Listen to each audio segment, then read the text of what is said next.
Բարև ձեզ։ 2 րոպե սպասենք, 1 րոպե, 2 րոպե սպասեմ, մինչև միանան ու սկսենք։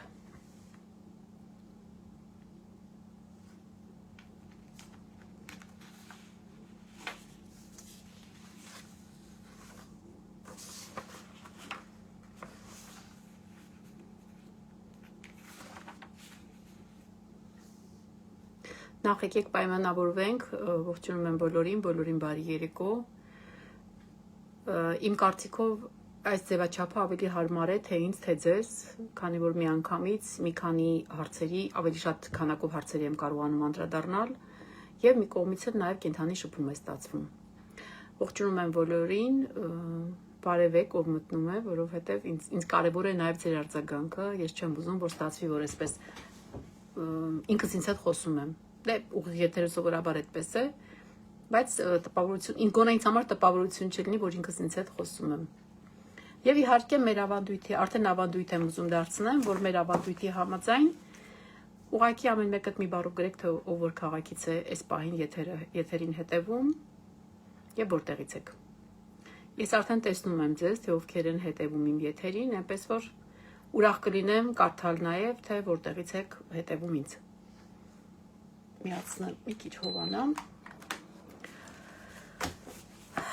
Ժողովուրդ ջան, սկսենք, քանի որ հարցերը գնալով ավելի ու ավելի ավելանում են, փորձենք այնպես կազմակերպել, որ մոտավորապես 30-40 րոպեանոց եթերում ես ինչքան հնարավոր է շատ հարցեր տեղավորեմ ու շատ պատասխաններ կարողանամ հնչեցնել։ Շատ երկարացնեմ, անցնեմ միանգամից առաջին հարցին, նշել է հարցի հեղինակը Բարյուրանի ջան, ավտովթարից տուժողի մասին դուք կարող եք խոսել, թե դա ձեր մասնագիտությունը չէ։ Ուրախ եմ Նելի ջան, ուրախ եմ։ Հարգելի հարցի հեղինակ, ես այլևս որոշեցի հարցի հեղինակների անունները չհնչեցնել, եթե այդտեղ մեկնաբանություններում կերևա, թող երևա, եթե խնդիր չի տեսնում մարդ, ես այլևս չեմ հնչեցնի հարցի հեղինակի անունները։ Իհարկե իմ մասնագիտությունն է, ասեմ ավելին, իմ գործերի շատ ավելի մեծ քանակը քրեական գործեր եմ ես վարում, հետեւաբար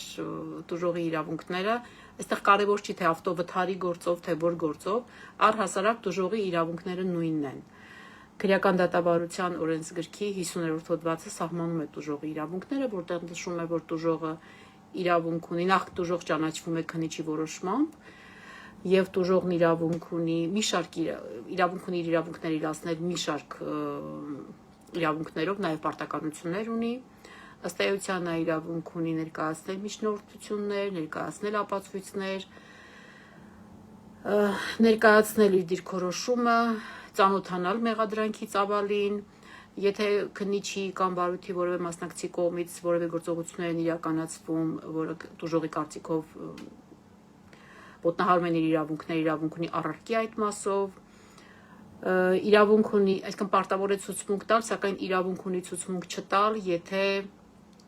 այդ ցուցմունքը կարող է ուղղակիորեն վերաբերել իրեն եւ օրինակ որևէ առումով իր մասնավոր կյանքի կամ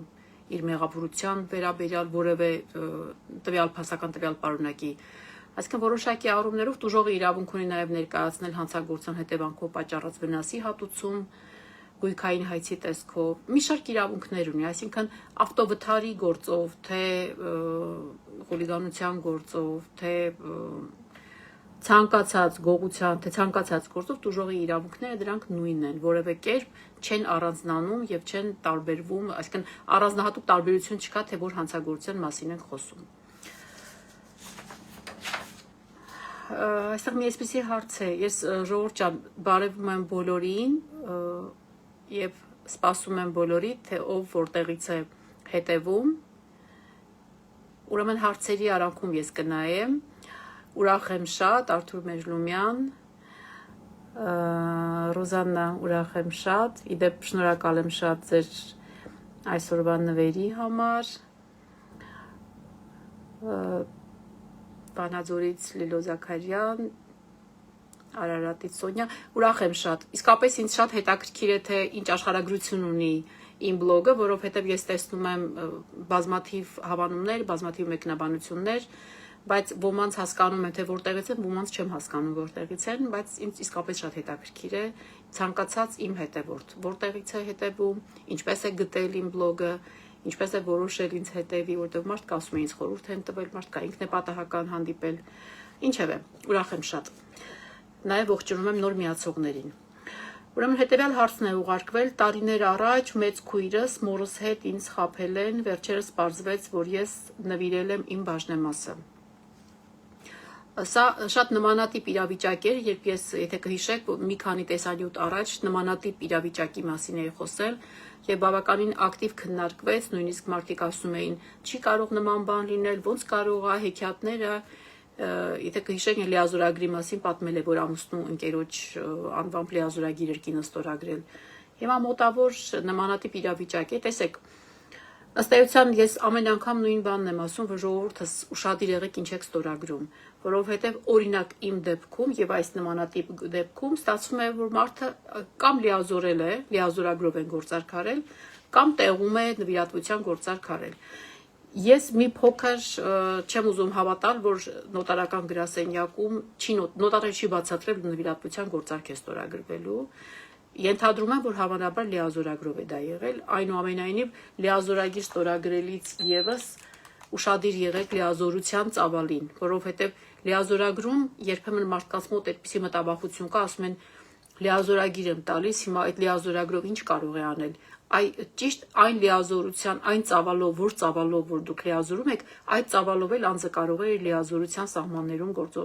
գործողություններ կատարել։ Այդ պատճառով ես ենթադրում եմ, որ այս դեպքում լիազորագիր է եղել, պետք է ավելի մանրամասնել հարցը։ Համենայն դեպս, եթե կպարզվի, որ խաբեություն է տեղի ունեցել, բնականաբար դիմել հաղորդմամբ քրեական բարույթ նախաձեռնելու եւ տուժող ճանաչելու վերաբերյալ։ Հաջորդ հարցը, եթե աղջիկը հրաժարվել է հոր եւ մոր բաժնեմասից, աղջիկը իրավունք ունի այդ տանից բաժնեմաս վաճառքի դեպքում։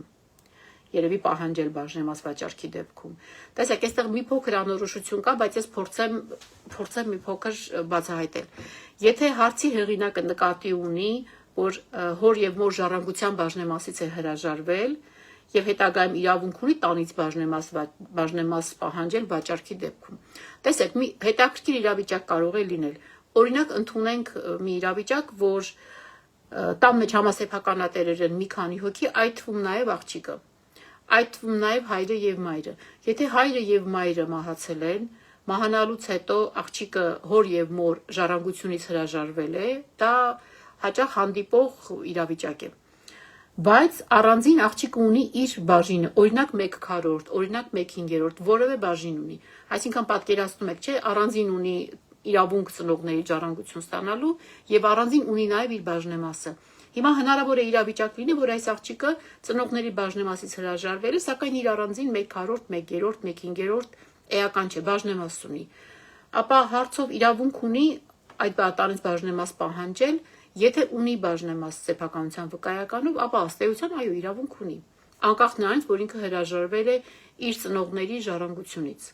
Սակայն եթե չունի ինքը առանձին բաժնեմաս եւ միայն ծնողների ժառանգության մասին ենք մենք խոսում, ապա ծնողների ժառանգությունից հրաժարվելու դեպքում այլևս ստացվում է, որ ինքը բաժնեմաս չունի։ Հետևաբար արդեն հարցի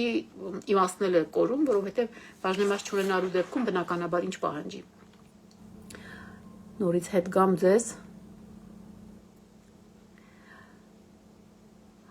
Հարգելի Գոր Սիմոնյան, ճիշտ ասած ձեր հարցը առանձնացրել եմ տիրազուրգույքի մասով, բայց ինքս եմ ուզում այդ մասին խոսել, որովհետև նախ հարցեր են շատ գալիս այդ մասով եւ իրականում պրակտիկան բավականին հակասական է, բավականին խնդրահարույց է, ես կասեի պրակտիկան, բայց եկեք պայմանավորվենք մի քանի օր հետո ես ուզում եմ նույնիսկ մի առանձին եթեր հատկացնել միայն այս թեմային, քանի որ շատ հարցերի պիտի անդրադառնամ, այդպես չէի ուզենա ամբողջ եթերը ծանրաբեռնել միայն այս հարցով, բայց այս հարցը իրականում շատ ակտուալ է, եթե ամեն օր չլինի, ապա գոնե օրը մեջ այս հարցով ինձ դիմում են։ Այդ պատճառով եկեք ես ձեր հարցը նույնիսկ հանել էի, տպել էի, առանձնացրել էի, բայց հետո նայեցի, որ չէ, սա ավելի շատ ժամանակ է պահանջում։ Եկեք մի քանի օրից ամբողջ մի եթեր ես խոստանում եմ տրամադրել տիրազուրգույքի նկատմամբ ձեռքբերման վաղեմության դրով իրավունք ճանաչելուն եւ հետադարձ հիպոթեկին, առանձին եթերներ։ Գոհար Պողոսյան ջան, շնորհակալ եմ։ Նունե Հակոբյան ջան, շնորհակալ եմ։ Աննա Սողոմոնյան ջան, շնորհակալ եմ։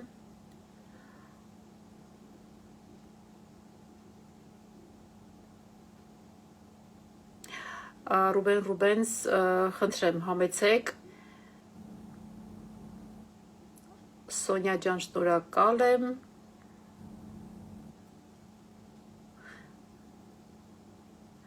Տեսեք, հիմա եթերում համ ուզում եմ ձեզ հետ շփվել, համ ուզում եմ հարցերին պատասխանեմ, այդ պատճառով պետք է համատեղ ենք։ Հարցերի արանքում ձեզ հետ կշփվեմ, բայց նաև հարցերին պատասխանենք, քանի որ չմոռանանք, թե ինչի համար ենք հավաքվել։ Ուրեմն հետաքրքիր հարց է տվել, նշում է բարև ձեզ, կներեք, ես իմ տունը նոտարիուսով հաստատել եմ իմ թոռնիկի վրա, ամենայն հավանականությամբ կամ կտակ կամ նվիրատվության մասին է խոսքը, հետո հարց է տալիս, հո պրոբլեմներ չի ունենա հետո երեխան։ Տեսեք, ցանկացած դեպքում, եթե նվիրատվություն է կատարել, բնականաբար արդեն սեփականության վկայական է երեխան ստացած լինելու իր անվամբ, հետևաբար պրոբլեմի մասին այլևս ավելորդ է խոսել, իսկ եթե կտակ եք արել, ապա ձեզ Աստված երկար կյանք տա, բայց ձեր մահից հետո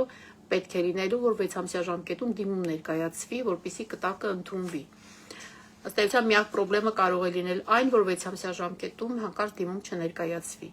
Այնպես որ այդ մասով միայն ուշադիր եղեք, իսկ եթե նվիրատվություն եք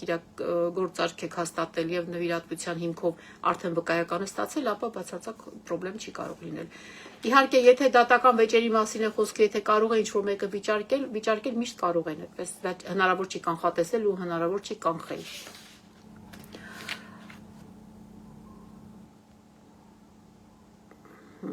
Եթե 23 տարի ապրում ես ամուսնու տանը, բայց քաղաքացիական ամուսնության գույքի նկատմամբ իրավունքներ ունես, Անիկ Կարապետյան ջան, ոչ։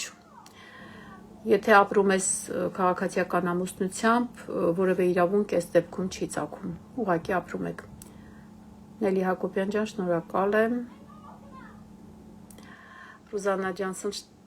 այո, ինձ եւս փոխադարձ շնորհակալ եմ եւ շատ հաճելի է ձեզ հետ շփվելը։ Դե լավ, դե որ խոսում ենք, ասեմ, որ այսօր Ռուզաննա Ջանսոնը ինձ անակնկալ էր արել։ Արմինե ջան, բարև ձեզ, լավ, ասենք հաջորդ հարցին։ Ուրեմն այսպեսի հարց է տրվել, մի հարց, եթե կարելի է, մենք ՌԴ-ում ենք ապրում, տալս Հայաստանում է, բաժանված է, հայրական տունը տվել է վարձով, ինքը ուրիշ տուն է վարձել, երեխաների հետ ապրում է, որոշեցինք 2 տարի առաջ վաճառենք բնակարանը, ասեմ, որ ծնողները երկուսն էլ մահացած են, տալս իր անունով էր արել լույսը, գազը, ջուրը, որպեսզի մենք չգանք Հայաստան վաճառքի համար։ Մենք թղթեր ուղարկեցինք, որ կարողանա վաճառի, ուղարկեցինք, հետո ասեց, որ գնորդը փոշմանել է։ Մի ամիս առաջ ասեցինք վաճառի բնակարանը, որ մեր համար տուն առնենք, ասեց մոռացեք այս տան մասին, արել եմ իմ անունով, ձեզ էլ հանել եմ գրանցումից։ Ուզում եմ հասկանամ հնարավոր է նման բան։ Ես մի քիչ դժվար եմ կարդում, որովհետև այսպիսի լատինատառ եք գրում, խնդրում եմ, էլի այսպիսի տառերով որ գրում եք, ինձ դժվար է։ Իրականում եթե հնարավոր է հայերենով գրեք։ Սա այն տիպիկ իրավիճակն է, որի մասին քիչ առաջ խոսում էի, այ լիազորագրի ծավալի մասին էի խոսում, որ ստացվում է, որ լիազորել եք, վաճառքի լիազորություն եք տվել եւ ամենայն հավանականությամբ վաճառքից գոյացած, վաճառքից առաջացած գումարը տնօրինելու լիազորություն եք տվել։ Այդ պատճառով ունեք այնինչ ունեք։ Ես առաջարկում եմ, որ եթե վաճառքի լիազորություն եք տալիս, ապա ձեր հաշվեհամարը թող նշվի եւ գումարը փոխանցվի ձեր հաշվեհամարին, քանի որ եթե դուք նման լիազորություն չտաք վաճառքի գումարը տնօրինելու, ապա որևէ լիազորված անձ իրավունք չունի տնօրինել այդ վաճառքից առաջացած գումարը։ Հետևաբար այս խնդիրը չէր լինի, բայց եթե դուք գտնում եք, որ նման իրավիճակ է եւ դուք խաբված եք, բնականաբար քրեական բարույթ հարուցելու, քրեական բարույթ նախաձեռնելու հաղորդում պետք է ներկայացնեք, գլխավոր դատախազություն։ Հաջորդ հարցը կարելի է զրկել սեփականության իրավունքից համասեփականատերերին, երբ 20 տարուց ավել գտնվում է արտերկրում եւ ամբողջ կոմունալ մուծումները ես եմ անում։ Սա ըստ էության նույն Գոր Սիմոնյան, եթե ճիշտ եմ հիշում ձեր ազգանունը։ Սա ըստ էության նույն Գոր Սիմոնյանի հարցի մասով է։ Փորձեմ գտնել։ Չեմ գտնում։ Լավ, անունը հիշում եմ հաստատ։ Սա էլի գորի հարցին է վերաբերում, տիրազուրկ գույքի մասով ձեռքբերման վաղեմության իրավունքի ուժով սեփականություն ճանաչելու պահանջին է վերաբերում։ Սրա մասին եկեք խոստանում եմ մի առանձին եթեր միայն սրան հատկացնեմ, որովհետև հիմա երկար եմ խոսելու, շատ եմ խոսելու, մնացած բոլոր հարցերը մնալու են։ Հարգելիս, իսկ եթե աղջիկը գրանցումից դուրս է եկել, իրեն հասնում է ժառանգությունից, այ լավ հարց է։ Մարդկանց մոտ տպավորություն կա, որ եթե անձը գրանցված է, ապա անպայման պարտադիր ժառանգ է հանդիսանալու ու հակառակը, եթե գրանցված չէ, ուրեմն չի կարող ժառանգություն ընդունել։ Ասեմ զարմանակ, որ գրանցումը ընդհանրապես կապ չունի։ Մարդ կարող է գրանցված լինի բոլորովին այլ վայրում, սակայն ժառանգության ընդունման 6 ամսյա ժամկետում դիմում ներկայացնի եւ ստանա։ Կարևոր հանգամանք է, եթե առաջին հերթի ժառանգի օրինակ ժառանգատուի երեխան է, կինն է կամ ամուսինն է կամ ծնողն է, կարևոր է, որ ժառանգության բացման 6 ամսյա ժամկետում դիմումը ներկայացնի։ Եթե դիմումը չի ներկայացնում, ապա գոնե փաստացի տիրապետման հիմքով ժառանգություն ընդունի։ Այսինքն ապրի այդ տանը, օգտագործի կամ գույքի մի մասը վերցնի կամ պարտքերը փակի, պարտքը վճարի, մի խոսքով։ Դրա մասին շատ եմ ասել, էլ չասեմ։ Հարգելի անի, ինձ ծանոթ մի ընտանիքում ծառացած է այսպիսի մի խնդիր. տան 5 աղջիկներն ամուսնացել են մինչև բնակարանի սեփականաշնորհումը։ Սեփականաշնորհումից հետո սեփականատեր են դարձել հայրը, մայրը, իրենց տղան, կնոջ ու 3 զավակի հետ։ Հայրն ու մայրը մահացել են 90-ականների վերջին, որդին մահացել է մի քանի տարի առաջ։ Տղայի ժառանգներից մեկը 6 ամսվա ընթացքում դիմել է ժառանգությունը ընդունելու, 5 քույրերը փորձում են տեր կանգնել այդ բնակարանին, ասելով, որ իրենք էլ են ժառանգ, որն է լուծումը։ Հարգելի հարցի հեղինակ, ես որ ասեմ լուծումը որն է, ես չեմ կարող ասել լուծումը որն է։ Եթե անձը ունի ժառանգության իրավունք, ստացվում է, որ ըստ ձեր հարցի ծնողների, այսինքն հոր եւ մոր մահից հետո 5 աղջիկները որոշել են ժառանգություն պահանջել։ Հիմա եթե որոշել են պահանջել եւ 6 ամսյա ժամկետում դիմումը ներկայացրել են, հետեւաբար նոտարը այլ անելիք չունի, քան ժառանգության իրավունքի վկայագրեր տրամադրի այդ աղջիկներին։ Ընդ որում, եթե չկա կտակ, եթե կա կտակ, բնականաբար արդեն կարող են օգտվել միայն պարտադիր բաժնի իրավունք ունեցող ժառանգները։ Իսկ եթե չկա կտակ, ժառանգներն էլ օգտվել են իրենց իրավունքից, դիմել են ժառանգություն ստանալու համար։ Հետևաբար դրա լուծումը այն է լինելու, ի վերջո, եթե նոտարը տրամադրեց ժառանգության իրավունքի վկայագրեր, ապա ժառանգության իրավունքի վկայագրերի հիման վրա գրանցվի սեփականության իրավունքը, հետագայում սեփականատերերը իրար մեջ որոշեն, թե ով ում է հատուցում եւ ինչպես են հատուցում։ Եթե հնարավոր չի լինում ոչ մի կերպ ոչ հատուցել, ոչ գույքից բաժին առանձնացնել եւ ոչ էլ փոխադարձ համաձայնությամբ գույքը փոխադարձ համաձայնությամբ օգտագործել, տնօրինել եւ տիրապետել, ապա գալիս է մի իրավիճակ, երբ անպայման սեփականատերերից մեկը դիմում է դատարան եւ պահանջում է կամ դատարանը, որպես իրեն թույլ տա փոխհատուցմամբ դադարեցնի մյուս սեփականատի ոչ կամ սեփականատերերի իրավունքը, կամ հակառակ դեպքում հրապարակային սակարկություններով վաճառքի հանել այդ բնակարանը, այդ անշարժ գույքը։ Ցավոք մեր օրենսդրական գործիքակազմը դա է։ Հաջորդածը սիրելի փաստաբան նվիրատվության թե կտակի ժամանակ ամուսնուն հասնում է բաժնեմաս կնոջից եւ որն է ավելի մատչելի։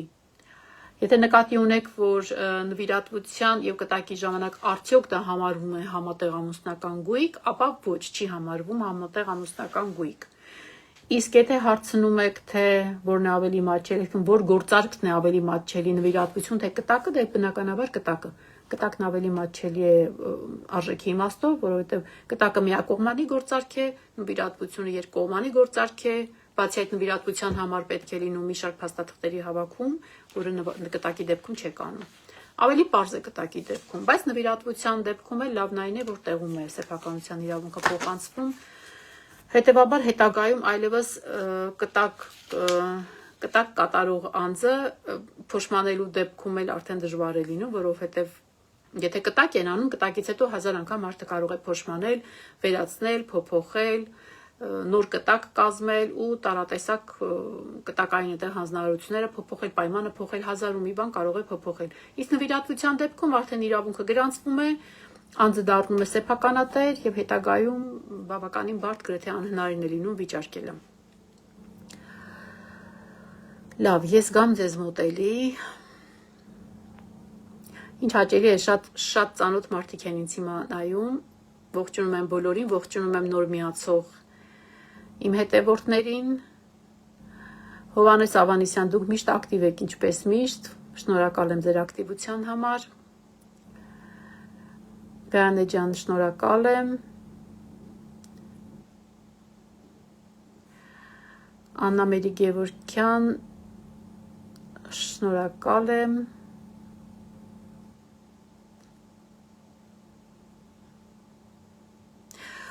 մի բան հարցնեմ, էլ ժողովուրդ ջան, Իվարկյան, եթե առիթ ունենաք ճամփորդելու հաճույքով ձեզ հյուր կընդունեք մեր ընտանիքում, վայ շնորհակալ եմ, անչափ շնորհակալ եմ, շատ զգացված եմ,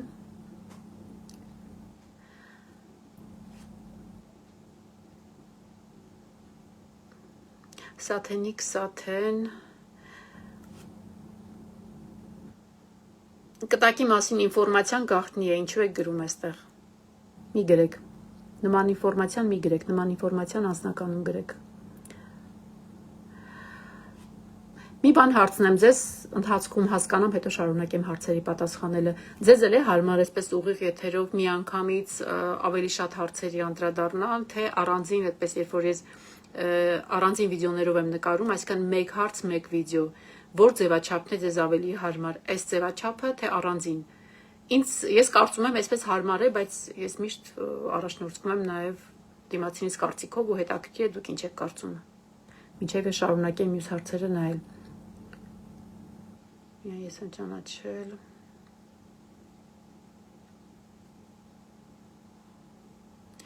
ծնողներս մահացել են, ես ու եղբայրս սեփականատեր ենք, միայն ես եմ ճանաչել ժառանգությունը, ես ապրում եմ այդ տանը, ինչ կարող եմ անել, ես կոմունալների իմանով էլ գալիս է, հարգելի Գայանե Զաքարյան ջան,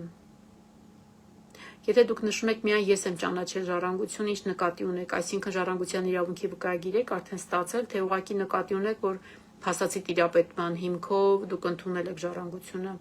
սովորաբար նոտարները պահանջում են մյուս ժառանգից համաձայնություն, հայտարարություն, որևէ տվյալ, որպեսզի հասկանան մյուս ժառանգը, գուցե մյուս ժառանգը օրինակ փաստացի տիրապետմամբ ժառանգության մի մասը եւս ընդունել է, այդ պատճառով նոտարները միշտ պահանջում են, որպեսզի մյուս ժառանգից որևէ տեղեկություն լինի, կամ եթե դուք եք նշում տվյալները, նոտարները երբեմն ծանուցում են նաև, այդ պատճառով պետք է հավանաբար դիմեք դատարան, դատական կարգով դիմեք ձեր ժառանգություն ընդունած ժառանգ ճանաչելու վերաբերյալ պահանջով, Կատրին ջան, ողջույններս, Կրիստինե ջան, ողջույն, բարև,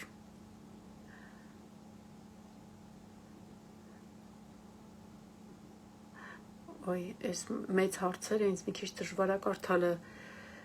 Անի ջան, թող որ այս կապը լինի երկարատև, ասացեք խնդրում եմ, հա, եթե հարց է, ուրեմն հետո հարցին կանդրադառնամ,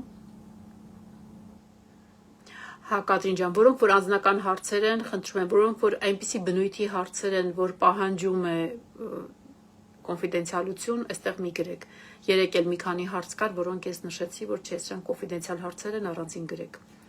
լավ, անցնենք հաջորդ հարցին,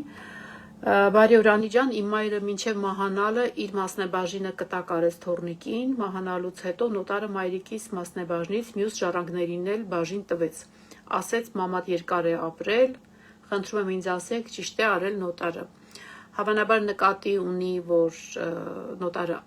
պարտադիր բաժնի իրավունքով ժառանգության իրավունքի վկայագրերը տրամադրել այդպիսի իրավունք ունեցող ժառանգներին, այո, նոտարը ճիշտ է արել, որովհետև նոտարը այլ բան չունի անելու, եթե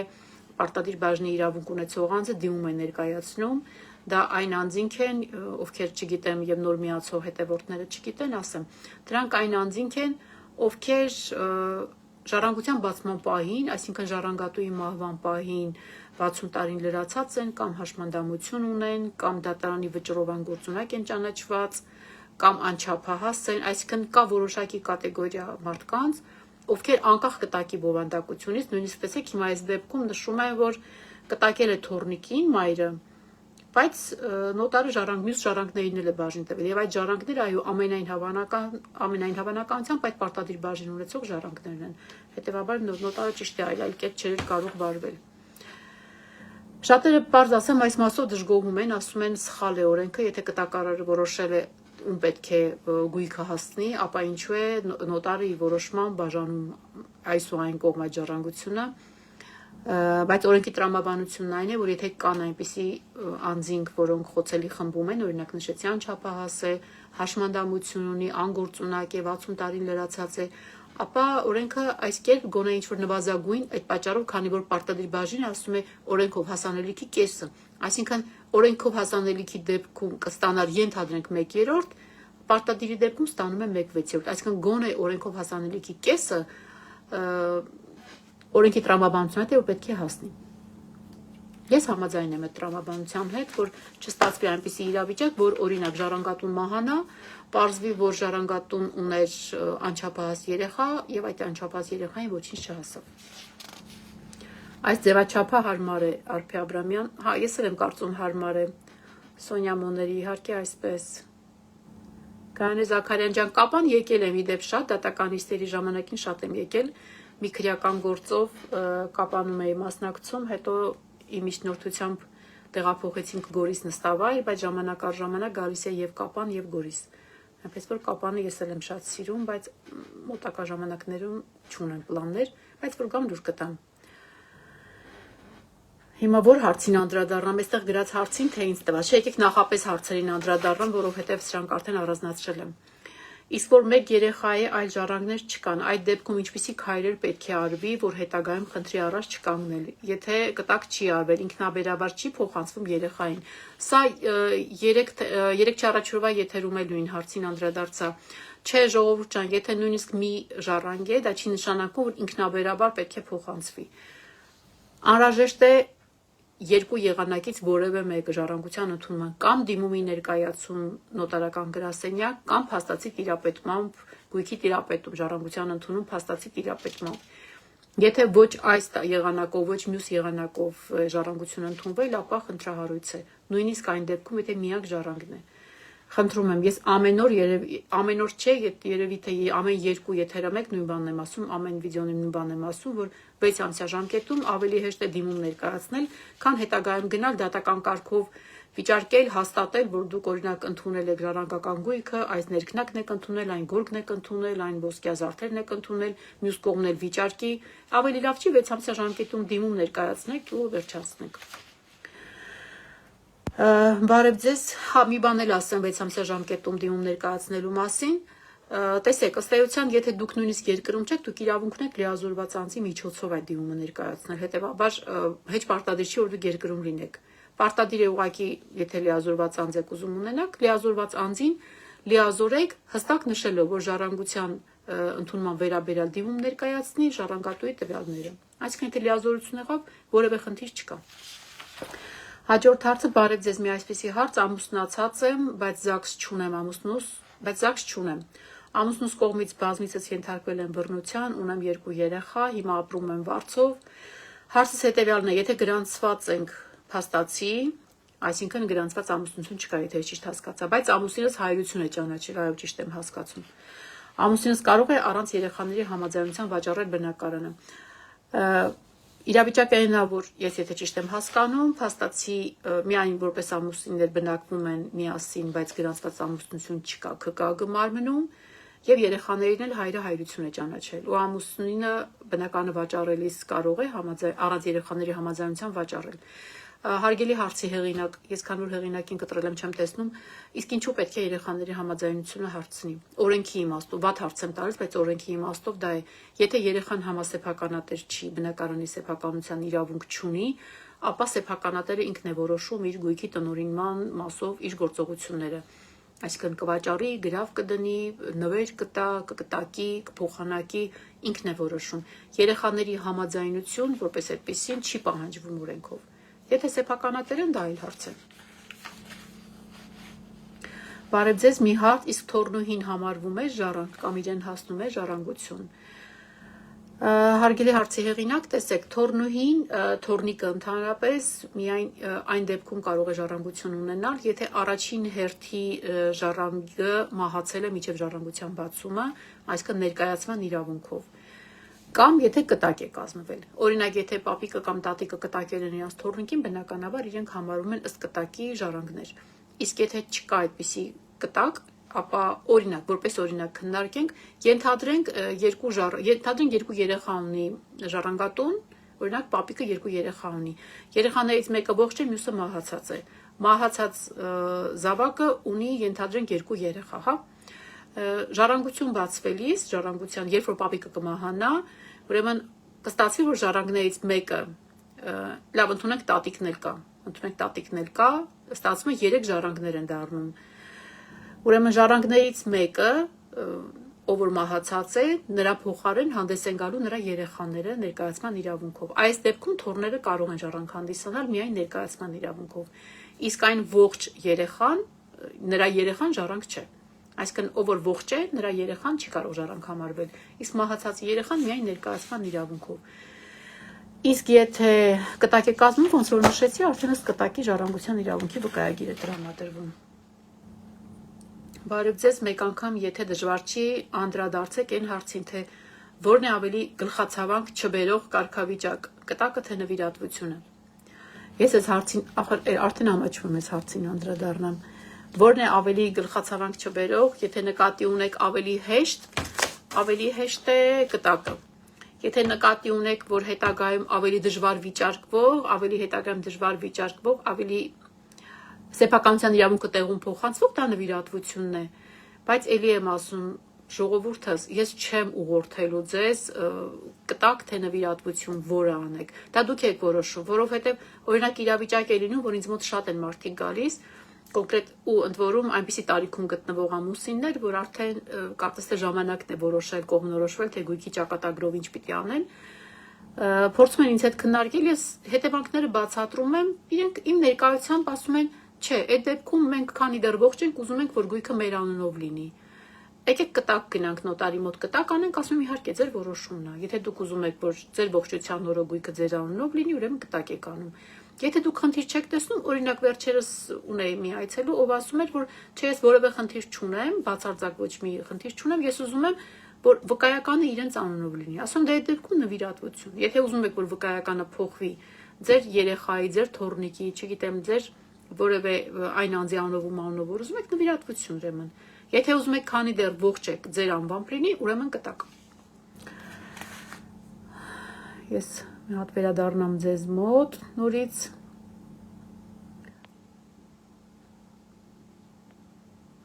Ողջույններս։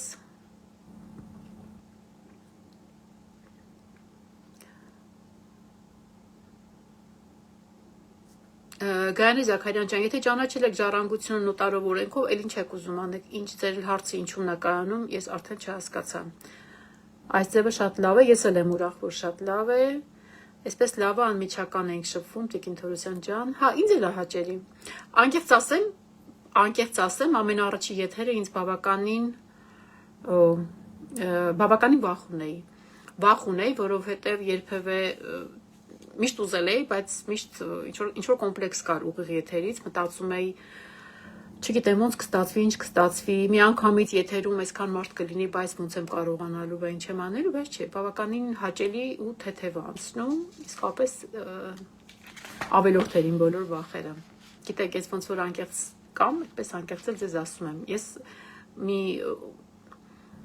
չգիտեմ, մի ուրիշ ձևով վախենում էի ուղիղ եթերից։ Լավ, եկեք անցնեմ հաջորդ հարցին, կարելի է ռուսերենով հարցը տալ, ռուսերենով Իզաբելա ջան հարցը տալիս են, գրում են ինձ իրականում ռուսերենով, բայց ես պատասխանում եմ հայերենով, գրեք ես հայերենով կպատասխանեմ։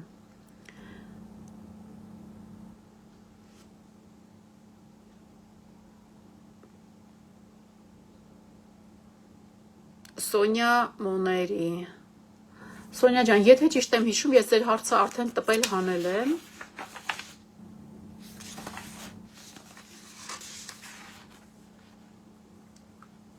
Եթե ճիշտ եմ հիշում, ձեր հարցը հանել եմ։ Կտեսնեմ, եթե չէ, կանդրադառնամ դրան։ Ուրեմն ասացեք, խնդրեմ, եթե ծնողը կտակում է իր որդու վրա, կտակն ինչու են քանդում, բաժին հասցնում մյուս եղբորը, չէ որ մայրն իր ունեցվածքը վստահել է մյուս որդուն։ Սա էլի վերաբերում է պարտադիր բաժնին, կտակը չեն քանդում, պարզապես պարտադիր բաժնի իրավունք ունեցող անձը, եթե իհարկե, եթե ես ճիշտ եմ հասկանում, եթե պարտադիր բաժնի իրավունքի մասին ենք խոսում, իսկ եթե հետագայում նկատի ունեք, որ դատարանն է կտակը անվավեր ճանաչել եւ մյուս ժառանգն է ժառանգության իրավունքը ճանաչել, այստեղ մի քիչ կխնդրեմ ուրեմն ավելի բացել հարցը։ Եթե պարտադիր բաժնի իրավունքի մասն է, ապա դա այդպես է եւ դա միանշանակ է եւ դա վիճարկելու ենթակա չէ։ Եթե դատարանն է անվավեր ճանաչել, ապա դատարանի վճիռը եւս քննարկման ենթակա չէ։ Եթե ուժի մեջ մտած վճիռ է, այլ հարց, որ եթե պահանջը ներկայացվում էր, ապա պետք է այդ մասով ձեր հակափաստարկները ներկայացնեիք, եթե դատարանում քննարկվել է, եւ ըստ էության որոշվել հայցը մերժել թե բավարարել։ Իսկ եթե պարտադիր բաժնով է, ապա դա այդպես է, ուրիշ կերպ չի կարող լինել։ Ոյ, ծնողները սեփականատեր են, ովքեր վաղուց մահացած են, տունը փաստացի երկար տարիներ տիրապետել է որդին, իսկ մյուսը 30 տարի է ՌԴ-ում է, եղբոր անունով լիազորագիր է ուղարկել, արդեն կլրանա ժամկետը 3 տարով, որտեղ նշված է, որ եղբայրը կուզի կընդունի կամ հրաժարվի ժառանգությունից եւ իր փոխարեն ցանկացած գործարք անի։ Սա ոնց որ Սոնյայի հարցն էր, հա, եթե ճիշտ եմ հասկանում։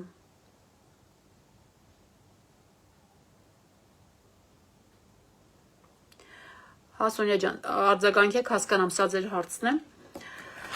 Խնդիրը նրանում է, որ տարածքային նոտարը չի ընդունել, մյուս նոտարը ծննդյան վկայական եւ անձնագրի պատճառ է ուզել, բայց չի լինում, վաղուց չի լինում հետը կապ հաստատել, խնդրեմ իրազեկեք։ Ես այս հարցի հետ իրականում մի հարց ունեի, քանի որ ես այսպես եմ հասկանում, որ մի եղբայրը մյուս եղբորը լիազորել է, իր փոխարեն ժառանգություն ընդունել կամ հրաժարվել։ Տեսեք, մենք այսպեսի սահմանափակում ունենք, եթե անձը իր նկատմամբ պետք է լիազորագիր վերցնի եւ իր նկատմամբ գործարք անի, օրենքով արգելվում է։ Օրենքով իրավունք չունի անձը իր նկատմամբ լիազորություն վերցնի, ստացվում է, որ ինքն իր հետ գործարք է անում։ Այդպիսի իրավունք չկա եւ դա օրենքով արգելվում է։ Հնարավոր է, որ նոտարը այդ պատճառով է, որ մերժում է, իսկ եթե խնդիրն անում է, որ տարածքային նոտարը չի ընդունել, մյուս նոտարը ծննդյան վկայական եւ անձնագրի պատճառ է ուզել, բայց չի լինում կապ հաստատել։ Կխնդրեմ այս հարցի հեղինակը ինձ առանձին WhatsApp-ում գրի, որովհետեւ մի քանի հարցեր ունեմ, այստեղ մի քիչ երկակի է ընկալվում, բայց ես հասկանում եմ, որ հավանաբար այդպես է եղել, այդ պատճառով է նոտարը հրաժարվել, որ ստացվում է անձն ինքն իր հետ գործարք պիտի անի, այդ պատճառով է լիազորությունը չի ընդունում։ Հաջորդ հարցը, Անի ջան, 10 տարվա փաստացի տիրապետման եւ կառավարման եղանակով հայրական տանգույքի ժառանգություն է ստացել աղջիկը, մայրը բաց է թողել 6-ամսյա ժամկետը, հրաժարվել է ժառանգությունից։ Նշեմ, որ հայրը տուն, կտակ եւ նվիրատվություն է ստացել իր ծնողից, մայրը չի համարվում համասեփականատեր եւ ժառանգության ոչ մի վեճ չկա, բայց ինչ որ երրորդ անձ ցանկանում է, որ փաստացի տիրապետման տեղեկանքը վիճարկվի եւ ստիպի մայրը ընդունի ժառանգություն, ամեն ինչ տառու բառով օրինական։ Ես կարդում եմ ճիշտ այնպես, ոնց գրված է։ Ես ենթադրում եմ, որ հավանաբար այստեղ պարտքի խնդիր կա, պարտատեր կա, ով դիմել է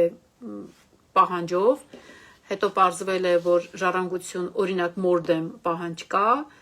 եւ հետո փորձում է դատական կարգով հաստատել, որ մայրը ժառանգություն է ընդունել եւ հաստատել այն, որ մյուս ժառանգը չի ընդունել։ Ենթադրում է, որ նման իրավիճակ է։ Նախկինում նման պահանջներով շատ էին դատարան դիմում, հետագայում սա մի փոքր ծավալուն թեմա է, հետագայում այսպեսի մեկնաբանություն մենք ունեցանք, որ անձը ինքն է ի վերջո որոշում իր ժառանգությունը ընդունում է թե չի ընդունում, հետեւաբար դատական կարգով այլ անձ, ով չի կարող այլ անձը դիմի եւ ասի, որ դուք պետք է ժառանգություն ընդունած ժառանգ ճանաչես։ Գուցե նման իրավիճակ է, գուցե մի այլ իրավիճակ է, որ դատական process-ի ընթացքում օրինակ պատասխանող է եղել մայրը մահացել է եւ իրավահաջորդության հարց է առաջ եկել, այսինքն պատասխանողին իրավահաջորդով փոխարինելու հարց է առաջ եկել։ Ես չեմ կարող այս բանը ենթադրել ինչ նկատի ունի, բայց եթե լրիվ երրորդ անձ պետք է դիմի եւ վիճարկի, որ մայրը պիտի ժառանգություն ընդունի, բնականաբար այդպիսի երրորդ անձ չի կարող լինել եւ այդպիսի պահանջ չի կարող լինել։ Եթե լինի էլ իհարկե, եթե կա, ուրեմն պետք է մերժել։ Ասացեք, խնդրեմ, հայրը անչափահաս երեխային ինչ պարտավորություն ունի, ծնողական բոլոր պարտավորությունները, ոնց ինչ պարտավորություն ունի, ես գիտեք, այդ հարցին ոնց եմ վերաբերում, և ինձ մի հարցրեք, թե ինչ պարտավորություն ունի, բոլոր պարտավորությունները, լավ, եկեք գամ ձեզ մոտ, այս ձևը շատ լավ է, հա, ես էլ եմ, ինձ էլ ա դուր գալիս, ասեք, խնդրեմ, եթե ամուսիններով զաքսավորվել ենք ամուսնությունից և տուն գնելուց 20 տարի հետո, արդյոք կինը համարվում է սեփականատեր և ամուսնությունից հետո տուն եք գնել, այո, իհարկե, օրենքի ուժով հանդիսանում է համասեփականատեր, եթե չունեք ամուսնական պայմանագիր և ամուսնական պայմանագրով ուրիշ կետ չկա նախատեսած, որ յուրաքանչյուրի անվամբ ձեռք բերված գույքը հանդիսանում է տվյալ ամուսնու սեփականությունը։ Եթե նման կետ չունեք ամուսնական պայմանագրով, ապա այո, համարվում է համատեղ սեփականատեր։ Գայանե Զաքարյան ջան, ոնց որ ձեր հարցին անդրադարձանք, չէ, չենք անդրադարձել։ Եվ ես տիրապետում եմ գույքը և ճանաչել եմ 6 ամսյա ընթացքում իմ ժառանգությունը, իսկ ինքը չի ճանաչել, ունեինք խանութ, ծախեցին, ինձ չհատկացրին ոչ մի գումար։ Գայանե ջան, եկեք սա արդեն ծավալուն հարց է, մյուսներին չծանրաբեռնենք, հա, դուք ինձ առանձին WhatsApp-ում գրեք։ Ես մինչև չհիշեցնեմ, դուք չեք գրում, չէ, որտեղից եք ինձ նայում։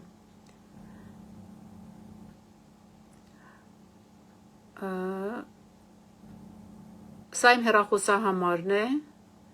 077-9686-96 հեռախոսահամարն է, այո, որի WhatsApp հավելվածին կարող եք գրել ձեր հարցերը կամ խորհրդատվության գրանցվելու համար ձեր հարմար օրերն ու ժամերը։ Հովհաննես Ավանեսյան, շնորհակալ եմ։ Իդեպ, ես պետք է անդրադառնամ Հովհաննես Ավանեսյանին, չկա որևէ վիդեո, որտեղ ակտիվ չլինի Հովհաննես Ավանեսյանը։ Բոլոր վիդեոների տակ պարտադիր որևէ մեկնաբանություն, որևէ ստիկեր, որևէ սմայլիկ թողնում է։ Շնորհակալ եմ շատ։ Գայանե Զաքարյան, շատ հաճելի է ձեր հետ շփվել, լավն եք, շնորհակալ եմ, դուք էլ եք լավը։ Իսկապես ժողովուրդ հաճելի է, ինձ էլ է շատ հաճելի այս ձևաչափը, թեև ասում եմ սկզբից վախենում էի, բավականին, չգիտեմ, մտածում էի մոտավորապես մի 20 րոպե, պատկերացրեք, մտածում եմ միացնեմ, թե չմիացնեմ, բայց հասկացա, որ լավ եմ արել, որ միացրել եմ։ Ոչ այսօր, իհարկե, առաջի օրը։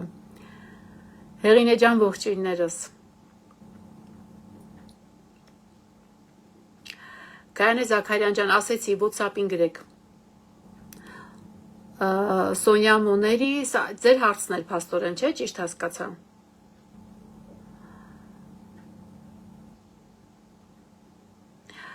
Изабелла Оганесян, квартира в Ереване, 30 лет назад уехал с семьей, мама умерла. Сейчас муж хочет продать квартиру. Какие документы ему нужны? Муж и отец живут в Канаде. С семьей мама умерла. Իզաբելլա Օհանեսյան ջան, այ ռուսերենով գրված հարցի հեղինակ, ինձ կասեք, այս պահին սեփականության վկայականով ձեր ամուսինն է միակ սեփականատերը։ Քանի որ դուք նշում եք, որ մնացել է միայն ձեր ամուսինը եւ նրա հայրը, բայց նրա հայրը սեփականության վկայականում սեփականատեր է։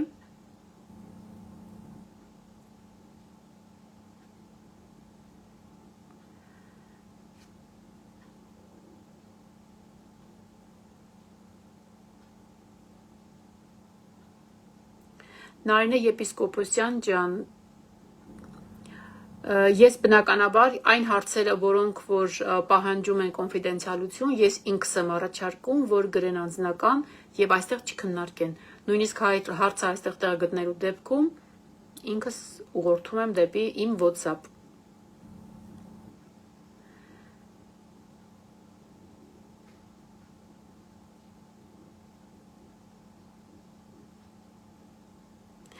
Այստեղ Գայանե Մարտիրոսյան, բոլոր հարցերը մեծ հարցեր են։ Ողջույն, խնդրում եմ մեկնաբանեք, եթե ծնողները մահացել են, ունեն 4 ժառանգ, սեփականության վկայականում 10 տարի առաջ մահացած մայրն է, 4 երեխաներն են եւ 2 թոռները։ 4 երեխաների, այսինքն սեփականության վկայական ճիշտ եմ հասկանում 4, 2, 6, 7 անձ էր սեփականության վկայականում նշված։ Մահվանից հետո 6 ամսում չենք դիմել ժառանգության ընդունման, ինչ գույք է համարվում ժառանգություն, ինչպես է տնօրինվում։ Գայանե Մարտիրոսյան ջան, տեսեք, եթե ով է մահացել, մահացողը նորից ստուգե մայրն է։ Վկայական դաստիարակիչ մահացած մայրն է։ Այսինքն իր առաջերտի ժառանգները, երեխաները, առաջերտի ժառանգներն են ժառանգատուի ծնողը, երեխան եւ ամուսինը կամ կինը։ Եթե այդ տանը ապրում է ժառանգատուի առաջերտի ժառանգները, ապա նրանք փաստացի տիրապետման հիմքով կարող են ժառանգություն ընդունել։ Որևէ խնդիր չկա։ Եթե վեճ կա, ուրեմն դատական կարգով։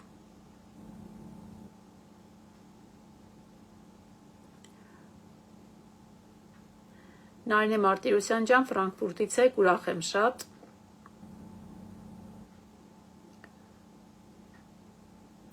Տաթևիկ ջան, Երևանից ուրախ եմ շատ։ Հովանես Ավանեսյան, այո, իհարկե ձեր ակտիվ հետևորդներից է։ Ես կասեի իմ գերակտիվ հետևորդներից է Հովանես Ավանեսյանը։ Եթեր Խաչատրյան, բարև ձեզ Տիկին Թորոսյան, այս ձևաչափը շատ լավն է։ Հա, ինձ էլ դուր եկավ։ Շնորհակալ եմ Անահիտ Աջունց, շատ շնորհակալ եմ։ Ռուզաննա ջան, փոխադարձ։ Բելգիայից Նարինե Սահակյան ջան։ Չեք պատկերացնում ինչքան հաճելի է, երբ որ ես տեսնում եմ, թե ինչպիսի աշխարհագրություն ունի իմ այս բլոգը։ Իզաբելա Օհանիսյան, չգիտեք, այդ դեպքում լավ, ճշտեք ինձ լրացուցիչ գրեք WhatsApp-ում։ Ուղղակի ձեր հարցը, եթե հնարավոր է, կտրեք, կոպի արեք, ուղարկեք այնտեղ կամ նույնությամբ էլի գրեք, որ ես հիշեմ։ Սոնյա Մոների ջան, ձեզ եմ շնորհակալ վստահության, հետևելու եւ այն ջերմության համար եւ այն շատ լավ աուրայի դեպ ունի իմ բլոգը, ինչպես շատ տարօրինակ կհնչի, իրավաբանությունը այնքան միշտ նեգատիվ կողմեր ունի իր մեջ, բայց ես փորձում եմ հնարավորինս պոզիտիվը պահել եւ որի համար նաեւ շատ շնորհակալ եմ ձեզ, դուք եւս շատ օգնում եք պահպանել այն լավ ու դրական էներգիան իմ էջում, որը որ ես ստեղծել եմ։ Արմինե Հակոբյան ջան, շնորհակալ եմ։ Թող շատանան, իհարկե, ես միայն ուրախ կլինեմ։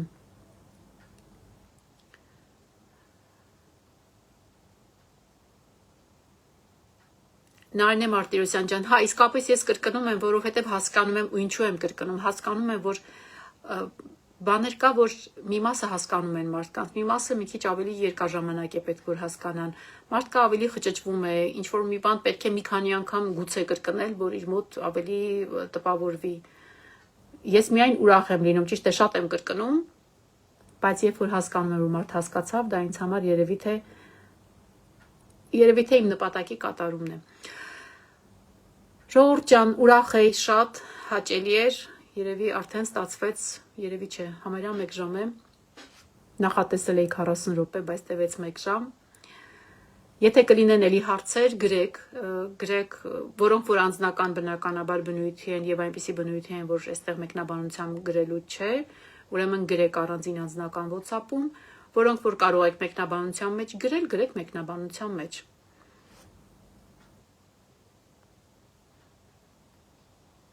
Ամսնորդվելուց հետո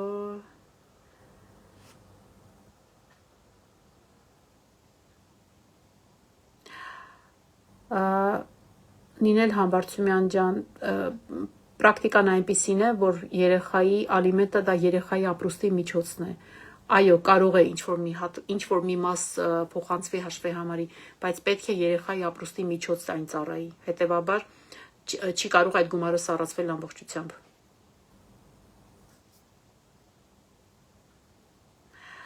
Փոխադարձ շատ հաճելի էր, լավ, նայեք ես ժամը 10-ն դեռ գրասենյակում եմ, ինձ էլ է հանգստանալ պետք, լավ եղեք, հաջողություն, կսպասեմ ձեր հարցերին, ու շնորհակալություն բոլոր իմ ակտիվ հետևորդներին, շատ շնորհակալ եմ, հաջողություն ձեզ։